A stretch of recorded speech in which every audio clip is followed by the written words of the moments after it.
Welcome back to the Golden Prescription.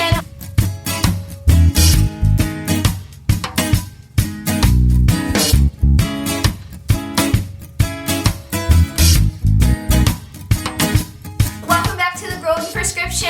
My name is Nye, your friendly neighborhood esthetician, and today I'm going to talk to you about skin types. 4 skin types: normal, dry, combination, and oily. Combination, which is the most popular skin type.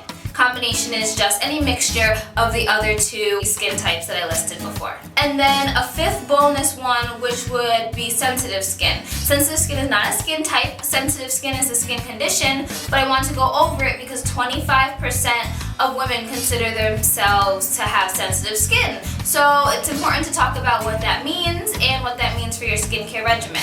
Now, your skin type is determined by 2 factors. There's genetics and environmental. You can't change the genetic traits that your parents gave you. The environmental factors are more factors that are changing. Environmental factors fall into 2 different categories: internal and external. Internal environmental factors are things like your medication, your diet, your water intake, or pre-existing medical conditions. External environmental factors are more things like the weather, your hobbies if you're into extreme activities like skiing, even swimming in salt water or pool water. Humidity, heat, elevation, and pollution are all external factors that can change your skin type and alter it. Your skin goes through seasons. It may be oily, sometimes it may be normal depending on where you live. Women tend to go through a hormonal fluctuation between the ages of like 25 and 35. That's when you go from like a young adult to like a real adult. So during then, people often find that their skin kind of goes crazy. Adult acne has its own separate ways of treating because it's a different set of hormones that you have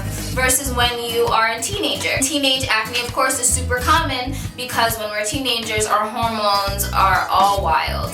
Now, the first skin type I'm going over is normal. Now, normal is the rarest skin type, so don't feel bad if you don't have normal skin. My goal as an esthetician in a health coach is to make your skin as close to normal as possible, considering all your other environmental, internal, and external, and genetic factors. Now, normal skin is characterized by good hydration, plump, dewy skin, very small, minimal pores, usually on your cheeks. Throughout your T-zone, you'll generally see medium to small pores. Now, the T-zone is the area of your face that makes a T. It's your forehead, your nose, your chin, and sometimes even the sides of your nose. Your T-zone is the most oily area in your whole body. It's heavily controlled by hormones called androgens, and that controls your oil production. In this area, you'll find that you have a little bit larger pores. If you're not experiencing any breakouts in that area, you don't find that it's dry, you have normal skin.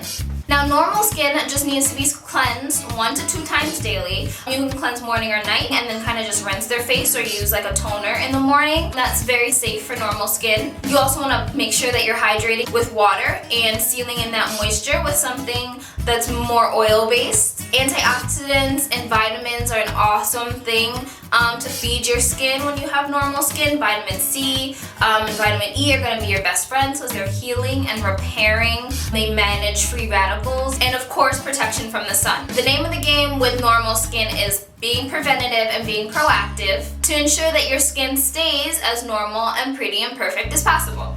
Now, again, because you have normal skin right now doesn't mean you'll always have normal skin. So again, prevention and being proactive is key to keeping your skin in its best condition. Now, the second skin type I'm going to talk about is dry skin. Dry skin is characterized by tight, feeling dull skin, minimal pores, but you may have a heightened sensitivity because of the lack of sebum production. This skin type is most common in dry, very harsh areas with high elevation, desert-like climates. The lack of oil production on the surface of the skin reduces the skin's ability to retain moisture. The oils that your skin naturally produces creates an acid mantle, like I talk about in my second video, and acts as a natural barrier against moisture loss. Dry skin needs regular exfoliation to promote cell turnover and promote healthy skin growth. By regular exfoliation, I mean 2 to 3 times a week. Often you'll see that they'll recommend once or twice a week for exfoliation. If you have dark skin, if you're a brown person,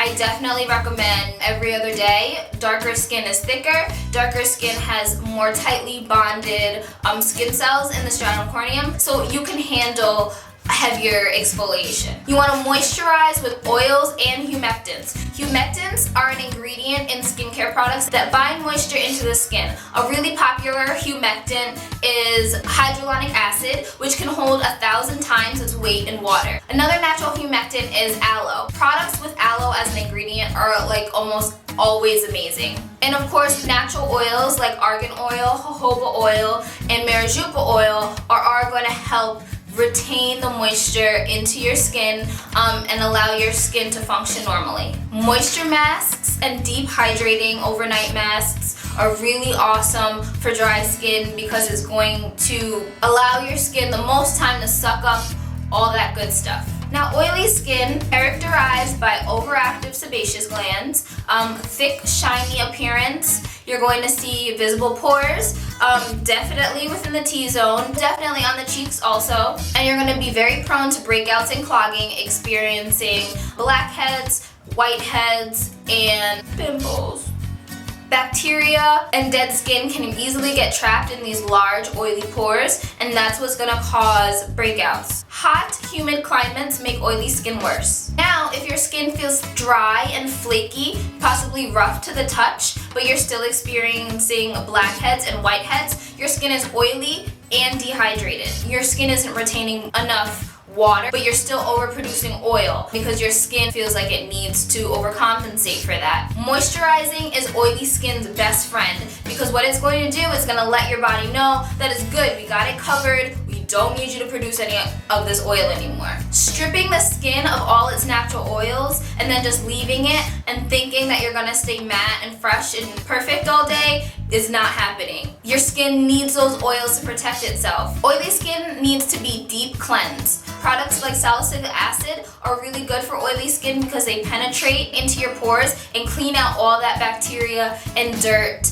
that produces pimples. Salicylic acid is, however, fairly drying, so moisturize with humectants, aloe, and natural oils. Jojoba oil, argan oil, marijuana oil are my personal favorites. Now, you can also use products with alpha hydroxy acids in them, glycolic acid or lactic acid, and those promote cell turnover, which is going to even out your complexion and minimize those pores. Clay masks and charcoal masks are your BFFs. If you have oily skin, they're going to deep cleanse and absorb all those oils and bacteria. Stay away from over-the-counter products that have benzoyl peroxide. Benzoyl peroxide is basically bleach. It will bleach your towels. It's too strong for casual skincare needs. Now, the most common skin type is combination skin. Combination skin may mean you have oily skin in your T-zone, but dry skin on your cheeks. It may mean that you have normal skin in your T-zone, but dry skin on your cheeks. Your T-zone is always going to be the most oily part of your body. You want to make sure that you're deep cleansing,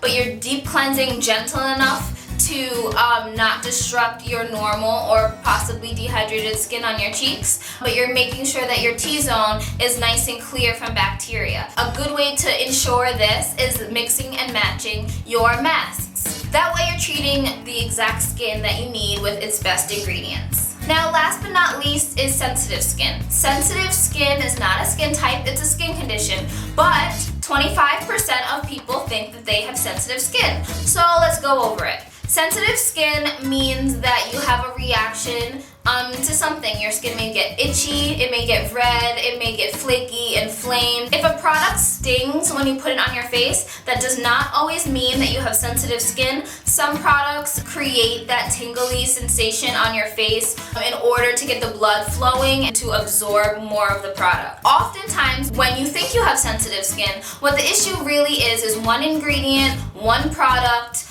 one specific environmental factor, like say medication, that's causing your skin to react adversely. So the best way to test if you do truly have sensitive skin or if you're sensitive to a product is to do a patch test. Now, you can do a patch test on the inside of your wrist.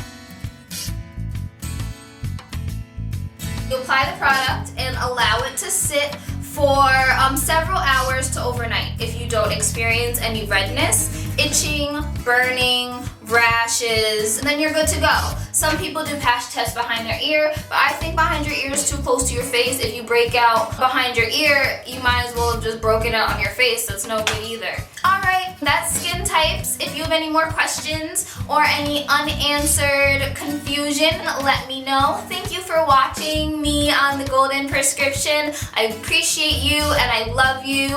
Subscribe, share, like, follow my other pages to communicate with me in other ways. I love you so much. This is the Golden Prescription. My name is Na, your friendly neighborhood esthetician. And if it doesn't feed you, don't water it. Which means that if it's not pouring into you and giving you some type of prosperity, don't allow your energy to go towards it.